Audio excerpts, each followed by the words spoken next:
Okay, so now let's come to our part 2, that is our hazard rate. So let us point out the topics which we are going to complete in our part 2.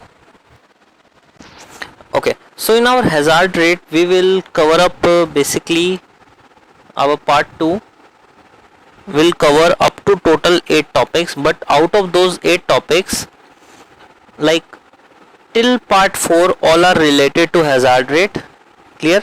Now part 6 again related to hazard rate, part 5 is somewhat different, and part 7 and 8 are related to our spread. Okay, spread curve and spread risk. So we'll try to distinguish the chapter in the most convenient way so that we can memorize our concepts. So first of all we'll start with our spread only, because earlier we have worked a lot on the spread, so better to complete the last two part first which are related to the spread. Okay, so we'll start with the spread curve. I will draw a curve in front of you and then I will explain you. It will be better if you can also draw the curve.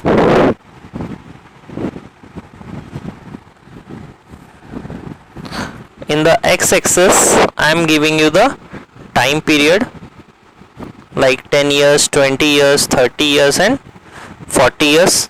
In the y-axis I am giving you the probability 0, like 0 0.2, 0 0.4, 6, 0 0.8 and 0 0.10. Now I will be having two different kinds of slope. Okay, first one, it is an upward sloping spread curve. We all know that spread means risk. This is something like this. Clear?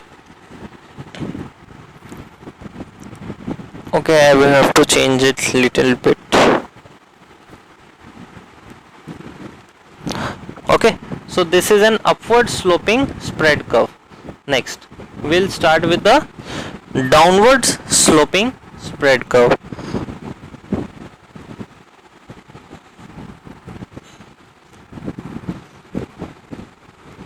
Okay, so let's start understanding the concept. This is upward sloping and this is downward sloping, as well as there is a flat also. Means probability, this is what? Probability of default. Okay, I have done something wrong here. It will be 1.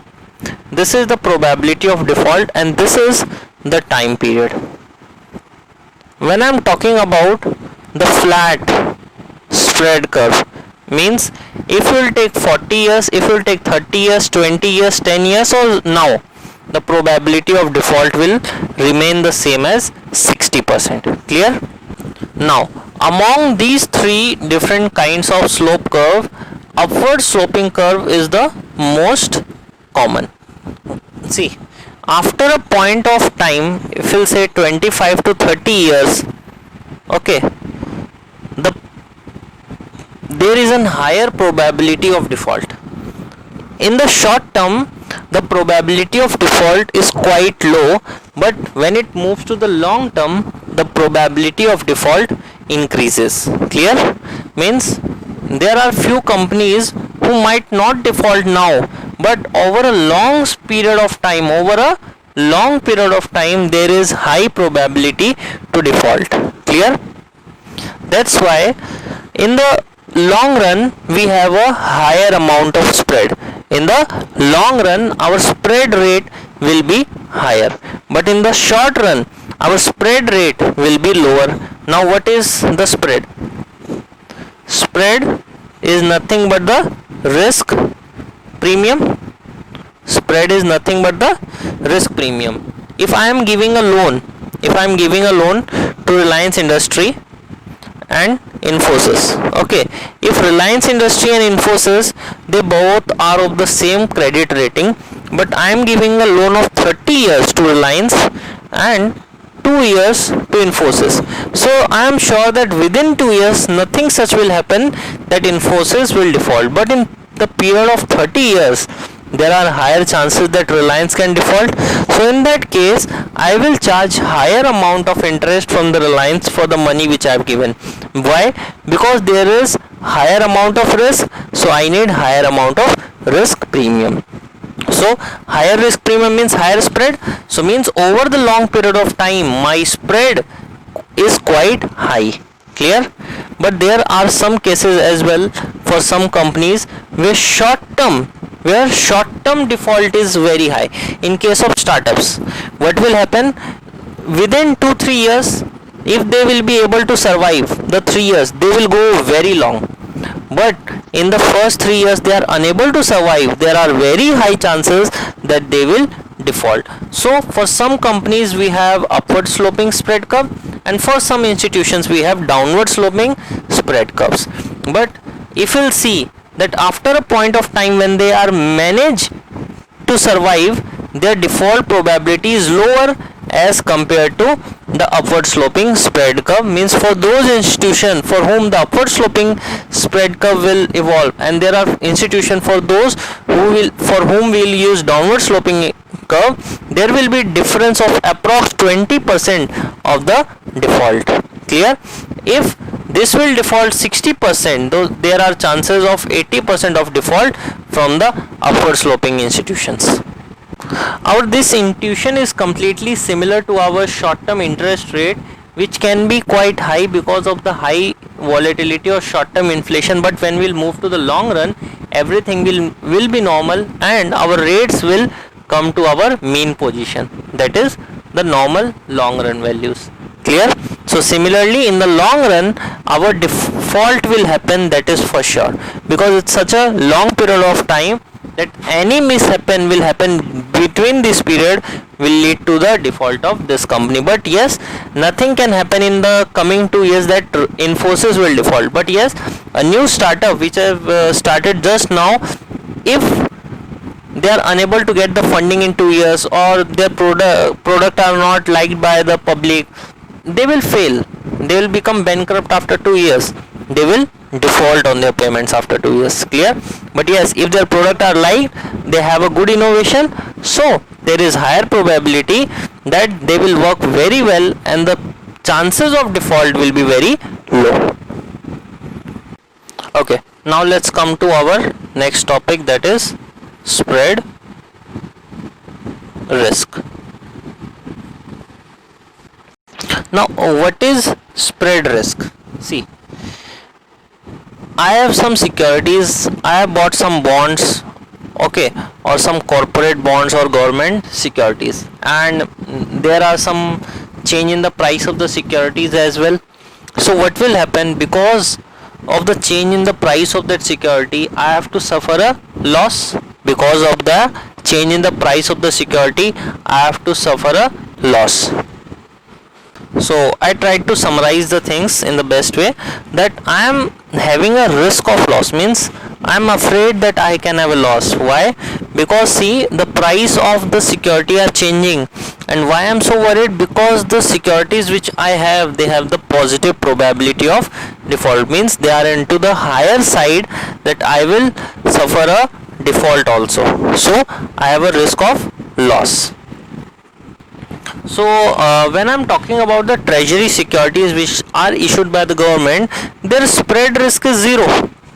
I'm not afraid if the price will change. Okay, why? Because the spread risk is zero. Okay, they don't have the positive probability of default. Clear?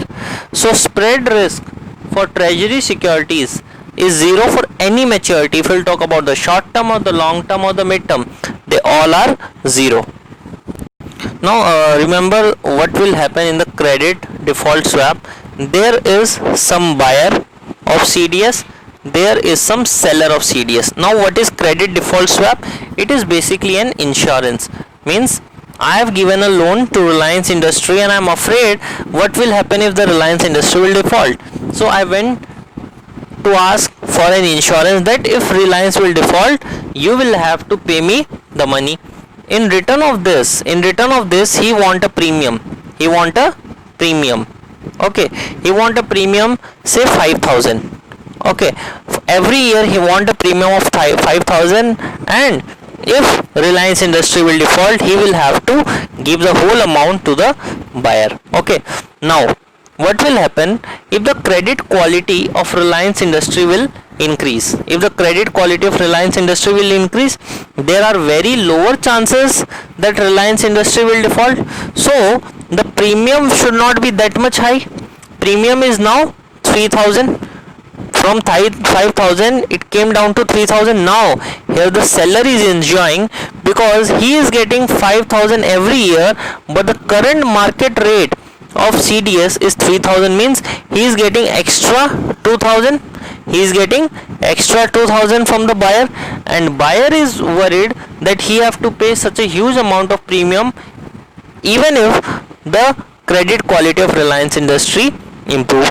But in other case, if the credit quality of Reliance Industry will decrease, now the current market premium is trading at 8,500 and buyer is only paying 5,000 to the seller.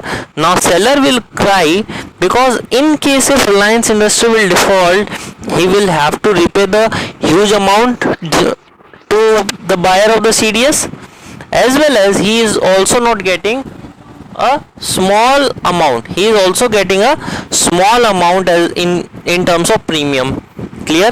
If he will be getting 8,500, he might be satisfied, but now his premium is too small that he is not at all satisfied. So in this case he will suffer because the credit spreadance widens and he is getting only the minimum amount of spread. So this is basically nothing but the spread risk, means the spread widens and spread the narrows. Clear? When premium from 5,000 went to 8,500 means what?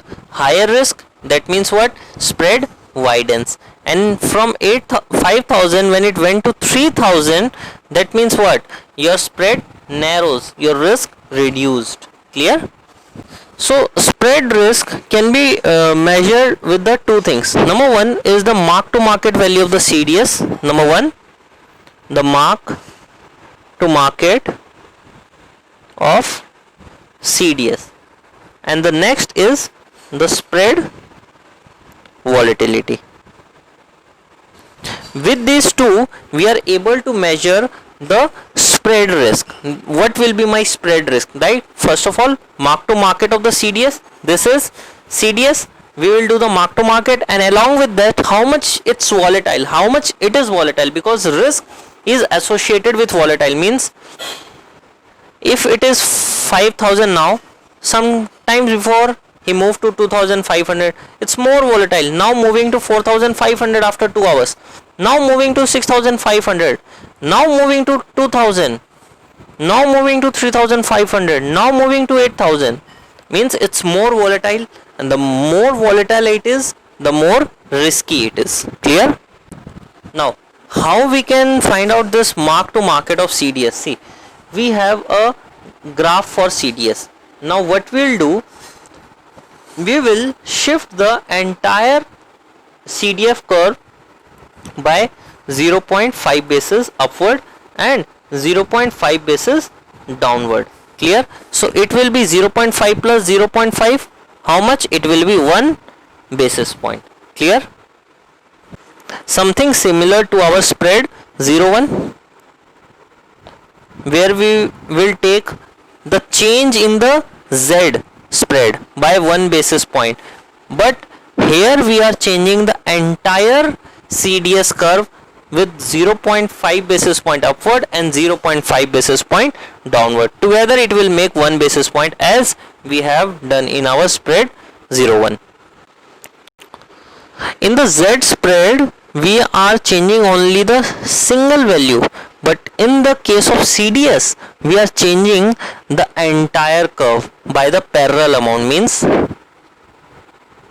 if currently my curve is this, okay, if I'll shift it upward, it will be parallel shift upward and a parallel shift downward. Why parallel? Because the distance will be the same, that is 0.5 basis point, both upward as well as downward. So this is the first way to find out the what is my spread risk. Okay, if there is a change in 0.5 basis point upward or downward, because see, we don't know that whether my spread will move upward or downward, but what will happen if it will move upward and what will happen if it will move downward. From that we'll try to find out the change in the spread. And apart from this, there is another method to compute the spread risk, that is to finding out the volatility of the spread, that is the standard deviation of the spread. Now how to calculate the standard deviation? We all know we will take the historical data, and from that historical data we can find out the standard deviation of the spread. But we have to consider one thing, that during some financial crisis, during the period of financial crisis, the standard deviation of the spread will be quite high. Means during the financial crisis our volatility is quite high as compared to the normal period. Clear? So now we have completed our point number 7, that is spread curve and spread risk. Now we will come to our hazard rate part. Okay, so now let us start with our hazard rate. So what is this hazard rate? This is basically a default intensity. Okay, so how we represent our hazard rate? It is lambda into our probability of default, but over the next and a small time interval. Means I am stating my probability of default but over a time interval. Okay, means it can be 1 month, 2 months, but the time period is quite small when we are talking about the hazard rate. Means a constant will be multiplied to our hazard, to our default rate, along with a t, means a small time interval. Clear? So what is our hazard rate? It is delta, it is lambda dt. So for a time period, for a particular time period, this is my probability of default. Clear? But if I want to say that what is the survival rate over this time period, so it will be 1 minus lambda dt. This is my survival rate. This is my survival rate over a given time period, and this is my default rate over a given time period. Now if I want to find out my cumulative default time, okay, how I can do that? So when I am talking about the cumulative default time, okay, when I am just talking about the default time, so it will be 1 minus e to the power minus lambda t. It is my cumulative default time. Clear? Means default will happen anywhere before the given time period. Clear? So with the help of this equation we can calculate the cumulative probability of default. With the help of this equation we can calculate cumulative probability of default over a longer time period. Means suppose I have a 2-month period, then again 2-month period, then again a 2-month period. What is the probability of default over the given time period? Clear? Over the given time period. Clear? So if this is a cumulative probability of default, what will be the probability of survival cumulative? Then it will be 1 minus e to the power minus lambda t, because from the probability of default we have to minus 1 and we will get the probability of survival. So what will be the cumulative survival probability? It is e to the power minus lambda t. What does this means? It means that if you have not defaulted for the given time period, say 2 months, then obviously if you have not defaulted, then you have survived till this point of time. Clear?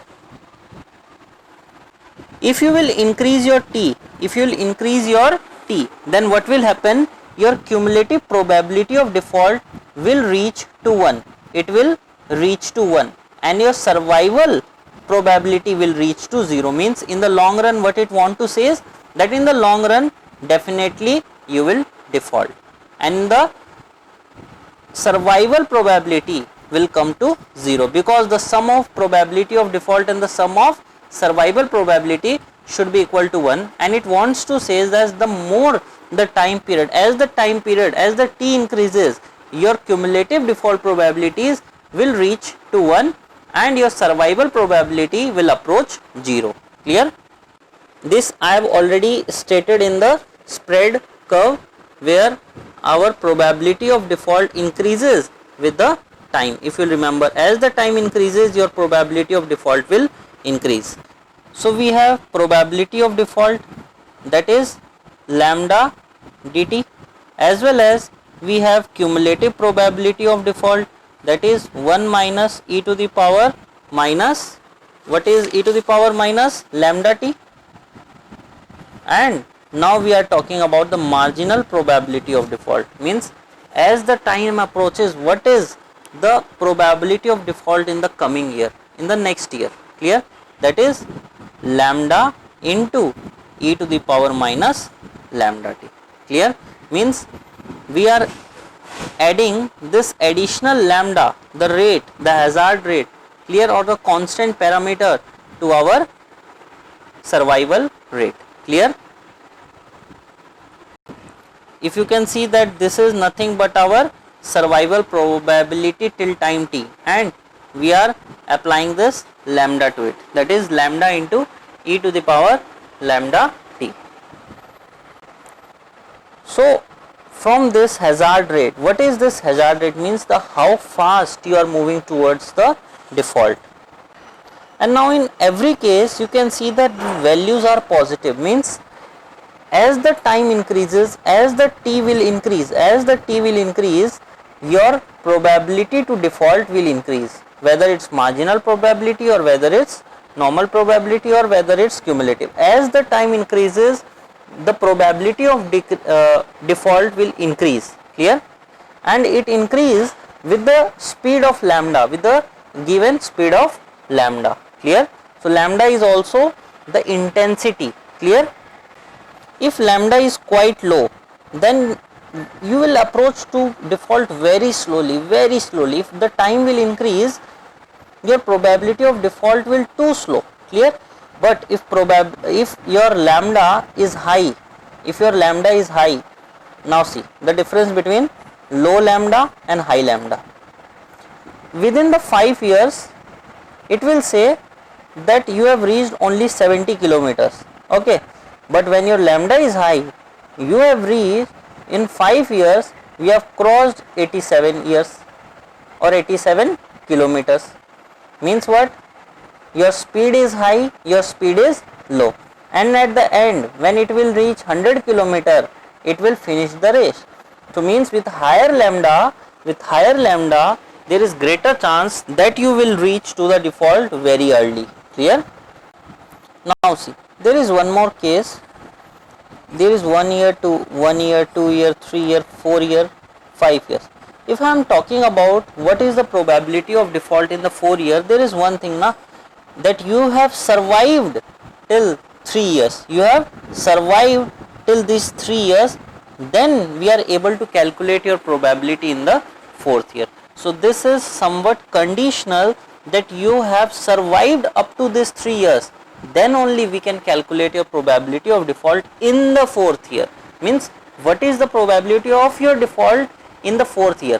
So when I am saying this, that means I have survived till the first 3 years. So if today, like here I am standing today at the 0 year, 1 year, 2 year, 3 year and 4th year.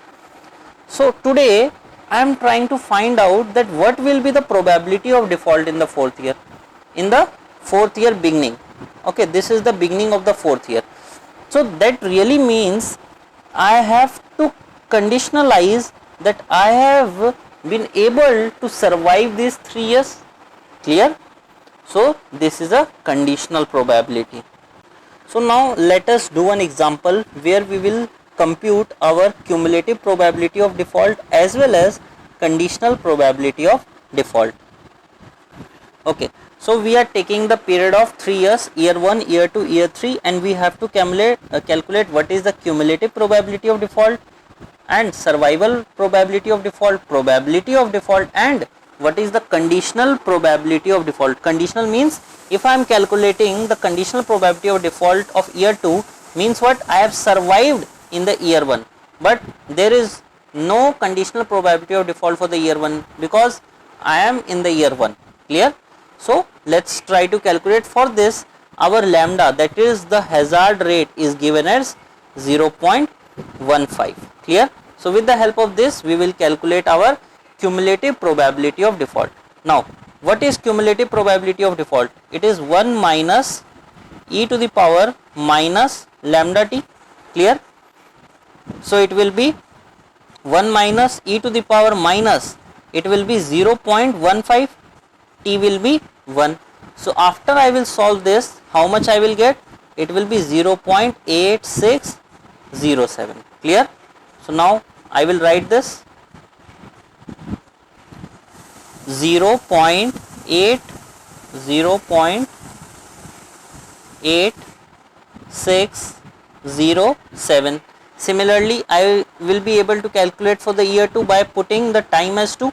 It will be, okay, some mistake, it will be 0.1393, next 0.2592 and 0.3624.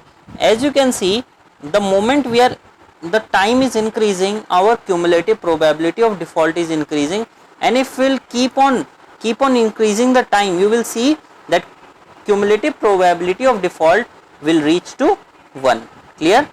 This is our cumulative probability of default. Now we want to calculate the survival probability of default. Means, see, this is the probability that you have defaulted. Now what is the probability that you have survived? That is 1 minus 0.1393. That means what? There is 86.07% chance that you have survived, or it is 0.8607. Clear? 0.8607. Similarly, 1 minus this, you will get the probability of survival in the next year. Similarly, probability of survival in the next year, you can see that it's decreasing. Okay, so it will approach to 0 as the time will increase. Clear? Now let's come to probability of default. For the first year, and the probability of default and the cumulative probability of default will remain same, but for the next year it is the difference between these two, because this is the difference for the probability of default in the year 2, this is the probability of default in the year 1. This is unconditional, means what is the probability that it will default in year 1, what is the probability that it will default in year 2, means unconditional, it is not dependent on anything. Okay, 0.1199, what is the probability that it will default in the third year? Okay, so it will be 0.1032. Now when I want to find out the conditional probability of default for the year 2, when I am saying for the year 2, that means till the first year end I am able to survive. Now what is the probability that I will default in the year 2 provided I have survived the first year? That is the probability of default divided by the probability of survival. What is the probability of surviving? Okay, we will not take the probability of surviving for the second year, because which year I have survived? I have survived the first year, then it will be 0.8607. How much it will be? 0.1393. Clear? Similarly, in this part 0.1032, the probability of default in the third year, but I have survived second year, means 0.7408. It will be 0.1393, means there is 13.93% chances that I will default in the third year provided I have survived my first 2 years. Clear? So now see, what are the topics we have completed? We have understood the hazard rate, we have calculated the default probability, survival probability, cumulative probability of default, as well as conditional probability of default. as well as we have understood the difference between the cumulative, conditional, survival and probability of default. Clear? Now we are just left with the three topics. One is the risk neutral hazard rate. Okay, in the beginning, let us understand there are we have studied previously that we have to calculate probability of default, and we have two methods. One is the structural method and the other one is the reduced form model. In the structural method, what we do, we create a model and we take the input from the input from the company's balance sheet, such as the assets and liability, and on that information we will create a model and we try to find out the default probability. But in case of the reduced form model, what will happen, we will take the market price of all the liquid assets available in the market, such as the credit default swap and other instruments, those which are fairly priced, and from that instruments, from the details of the instruments, we will try to find out that what will be the probability of default. So this is our structural and this is our reduced form model. Now, but what we want to calculate, we want to calculate risk neutral hazard rate, or we can say that risk neutral default rate. Okay, so for that we will take the help of spread. We will take the help of spread because in this topic we are discussing more about the spread, and this credit default spread comes under the reduced form model. Means we will take the data from the markets, and from that market data we will try to find out that what will be the risk neutral, means a point where there is no risk available for me. Okay, so let us understand this spread, and in order to understand the difference in spread between the two securities, we will take two different securities. One is a zero coupon bond which is risky, okay, which involve a Z spread, and the second is I have the same maturity matching default free government bonds. Okay, so I am sure that this will be trading higher and the price of this bond will be lower. Clear? So we can say what will be the price of government bonds. Price of this government bond is e to the power minus RT. Okay, or we can say that RF. Clear? And what will be the price of this corporate bond? It will be e to the power minus what it will be, there will be some RF, clear, plus there will be some Z spread, there will be some Z spread as well. So I am ignoring the time, okay, because the maturity is considered to be the same, so I am ignoring the time. Suppose if there is no default, okay, so the price of these two bonds, the government bonds and the corporate bonds, will converge to par, means they both will reach to 100. Suppose if the bonds are of 100, it is trading at 98 and it is trading at 92. At the maturity they both will converge to 100. Clear? Or in case, this is the case where there is no default, and this will not default for sure, but in case this bond will default, then the customer or the creditor or the one, those who have given the money to Reliance Industry, will try to recover something. So RR is my recovery rate, that how much I am able to recover. Clear? So it will be between 0 to 1, means this is 0%, this is 100%. Clear?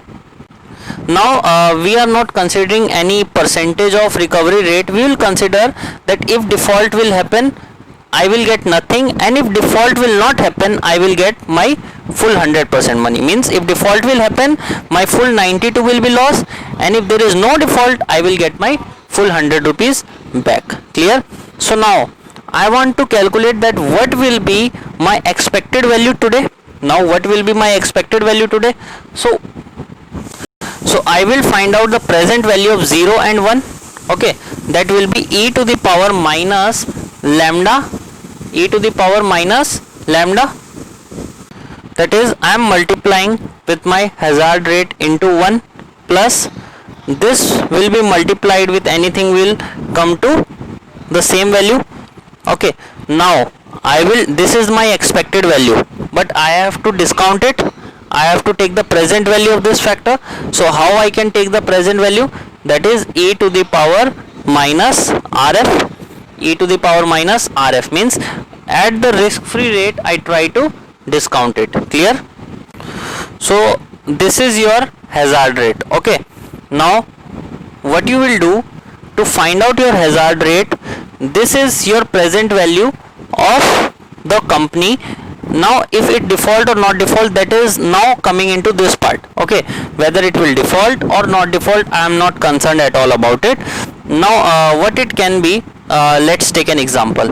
Suppose I'll be getting 100, okay, or 0. Now 100 will be multiplied, I will be getting 100. Why? Because it's my face value. Or I will be getting nothing at default. 100 will be multiplied to e to the power minus lambda t, and now I am discounting this value to RF because this is my expected rate and this is my hazard rate.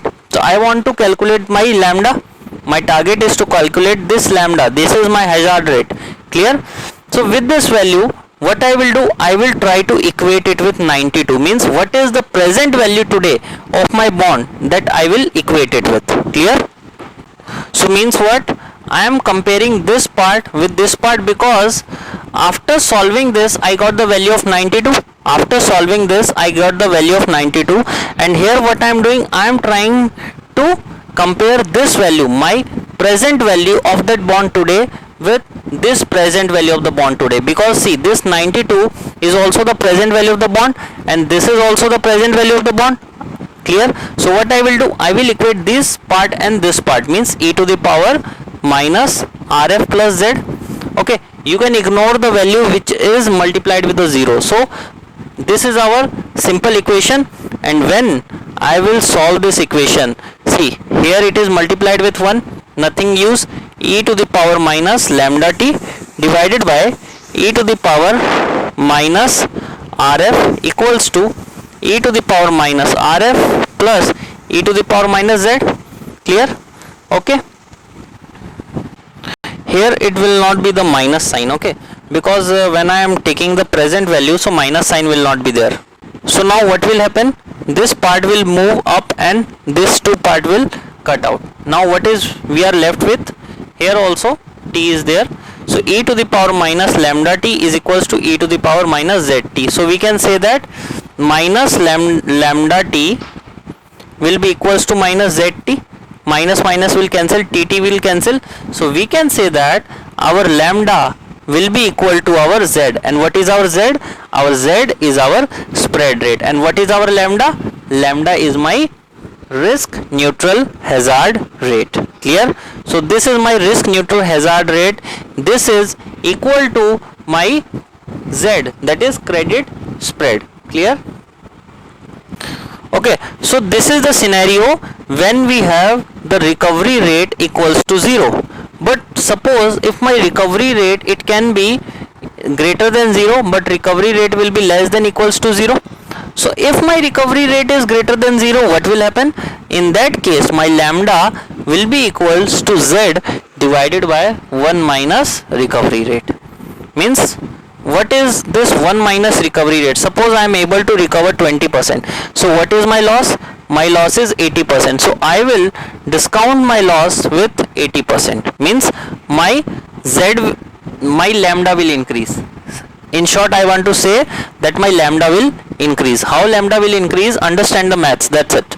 Lambda is equals to z minus 1 minus rr. Clear? If my recovery rate is 0, my lambda will equals to z. Clear? But if I have some recovery rate, suppose my recovery rate is 0.5, my recovery rate is 0.5, then I can say my lambda is equals to twice of z. My lambda is equals to twice of z. Now suppose if my recovery rate is only 10%, my lambda rate will be 0.90. That means lambda will is equals to 1.11 into z. Clear? If my recovery rate is 90%, my 90% recovery rate means I am left with only 0.10. What it will be? My lambda will be 10 times of Z. And suppose my recovery rate is full. If there is full recovery rate, no default, there is no hazard rate. Clear? So if I have a greater amount of recovery rate, my lambda will be very high. It will be in multiple of 10 with the credit spread. Means 10 times of the credit spread will be my lambda, and lambda is my hazard rate. Clear? Now 1 minus RR, what does this means? This means loss given default. If default will happen, what will be my loss? Means if my recovery rate is 10%, loss given default will be 90%. Clear? There is one more implication, is lambda into loss given default is equals to my credit spread. Means what will be my credit spread? It will be lambda into what is my loss given default. Clear? So if anyone will ask what will be your hazard rate, risk neutral hazard rate, it will be equals to Z when your recovery rate is 0, means when you can't recover anything. And when your recovery rate is 1, your lambda, that is risk, will be 0. And when your recovery rate is very high, then it will be lambda will also be very high. If it will be 90%, then it will be 10 times of my credit spread. Clear? So now I hope that you are comfortable with such a difficult calculation. Now suppose I am just taking a small question. Suppose the credit spread is 4%. Credit spread is 4%, and I am investing in a project where the recovery rate is only 20%. Now what will be my hazard rate? It will be 0.04 divided by 1 minus 0.2. So my lambda, that is hazard rate, will be equals to 0.05, or we can say that lambda will be 5% and my credit spread is 4%. Clear? Now there is one more small equation given, that is if you want to calculate the credit spread when you are given with the recovery rate and the probability of default, it is loss given default into probability of default. Clear? It can be scenario that sometimes you will be given with the credit spread and probability of default, and you want to calculate the loss given default or recovery rate. Suppose loss given default will come as 30%, then what is your recovery rate? 70%. If loss given default will come as 25%, what will be your recovery rate? 75%. Or sometimes you will be given the recovery rate, you want to find out the probability of default, or if these two are given, you can be asked for the credit spread. Clear? So remember, this equation is really important, and you can relate in such a manner that credit spread is your Z, loss given default is your 1 minus RR, and your probability of default you can consider it as lambda. So this is your formula, 1 minus RR equals to lambda. Okay, so you don't have to learn anything extra, but yes, some terminology, that here you are taking the default, probability of default as lambda. Clear? Okay, so now let us come to our last part of the chapter, that is hazard rate curves. Hazard rate curves. So this hazard rate curve is similar to our bootstrapping methodology. Now what is that bootstrapping? See, if you have a 5-year coupon bearing bond, okay, means every year I'll be getting a coupon. Now what I will do with the help of bootstrapping is that I will convert this 5-year coupon bond into a 0 coupon bond. And how will be that possible? I will use the present value and the rate of interest such, I will make this bond in such a way that present value of 0 coupon bond will be equal to the present value of the 5-year coupon bearing bond. So now we know that CDS will have different maturities, and at different maturities we can have different CDS, and from there every CDS, that is Z spread, will provide us the different hazard rate for the different maturity, means maturity matching hazard rates. Clear? But we all know that CDS curves can take different shapes. Okay, this can take many different shapes. So if CDS will take different shapes, how can you say that your hazard rate will be constant? Because if we'll move back to the first line of the hazard rate, where our lambda seems to be constant, lambda is our hazard rate, and we have considered the hazard rate to be constant. So in case of CDS, because CDS curve can take many different shape and many different paths, so we cannot say that your hazard rate is constant, it keeps on changing. Now see, if we are taking a particular curve and we want to find out the hazard rate for this particular maturity, but we have the data only for these maturities, so what we will do, we will do the interpolation and we will try to find out the hazard rate, or we will try to complete the curve given this interpolation method. So as we know that hazard rate is now not constant, so it can vary over time. So now we also want that our hazard rate will be time varying, means your hazard rate will change with the time. Earlier we have assumed that our hazard rate is constant, but now it is varying with time. So we want our hazard rate, that is our hazard rate will now be delta t, means our hazard rate is changing with the time. Clear? So now if my hazard rate changed to hazard rate t, that is delta t, so now there will be a shift, there will be change in the probability of default, because earlier it was 1 minus e to the power minus lambda t. Clear? But now our lambda is also dependent on time, our lambda is also dependent on time.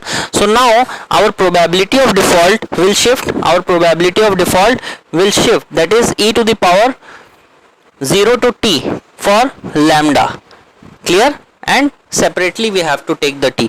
This t is integration, we are doing the integration, means we are finding out the value of the t. Suppose I am taking it for 3 years, means my lambda will be integrated for the period of 3 years and this t will be multiplied. Clear? So now what we will do, we will take the discrete point of time and from there we will take the value of delta t, lambda t. Now it can be like there, if I will take the period of 5 years, okay, what it will be? It will be lambda 1, lambda 2, lambda 3, lambda 4, lambda 5. There can be many lambda, or there can be one more thing, that my first lambda is for the maturity of first year, second lambda is for the maturity of third year, third lambda is for the maturity of fifth year, fourth lambda is for the maturity of 7th year, and fifth lambda is for the maturity of 10 years. So now you can see your second lambda will cover 2 and 3 year, your third lambda will cover 4 and 5 year, this will cover 6 and 7, and this will cover your 8, 9 and 10 year. Clear? So there are many years will be covered under a single lambda, but for the 5 different maturity I will be having the 5 different lambdas which are available for me. So now I have to integrate my lambda. Okay, I have to integrate my lambda for the period between 0 to t, and if I am taking it as between 0 to 10 year maturity, then how it will be? For the first year it will be same as before, that is lambda t.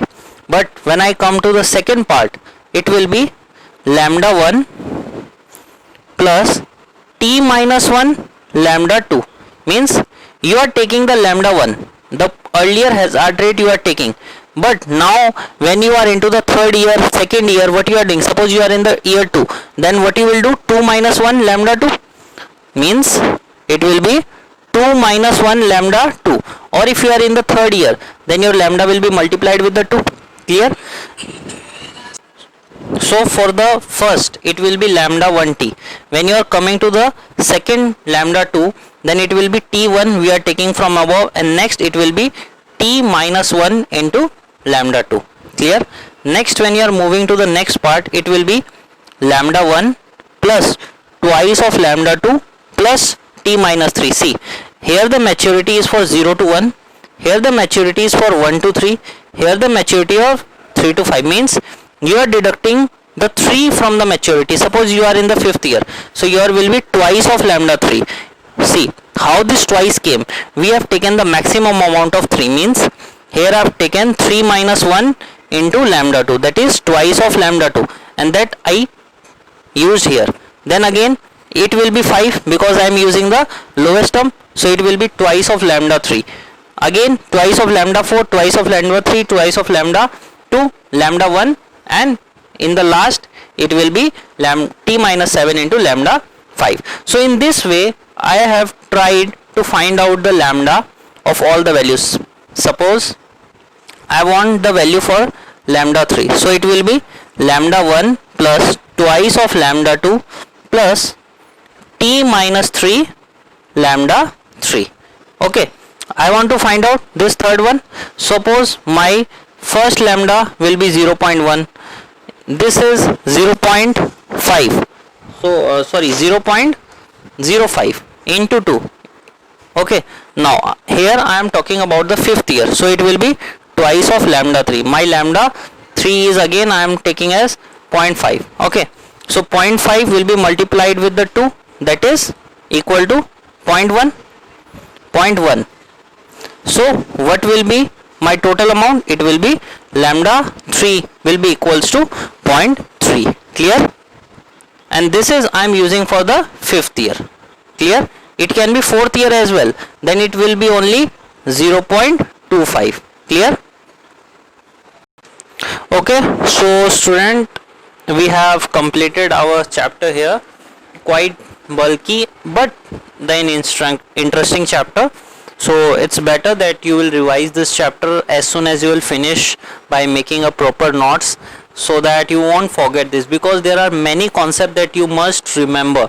Okay, if you will forget, the chapter will be completely a total waste. Okay, so try to remember the concept as much as possible. So I end this lecture here. Thank you.